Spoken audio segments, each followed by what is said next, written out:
be surrendered, not arrested po.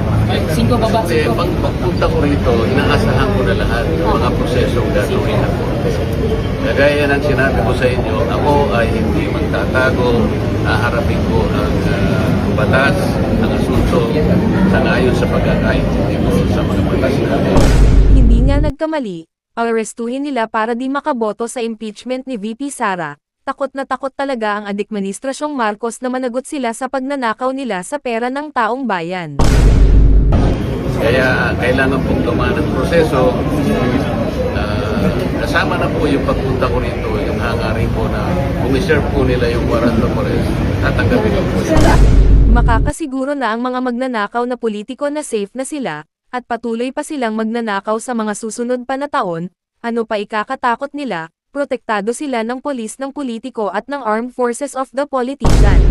This moment, Sen, anong nararamdaman mo? Katulad ng nararamdaman ninyo, siguro. Send message to the INC po. Secretary Remulla. Sec!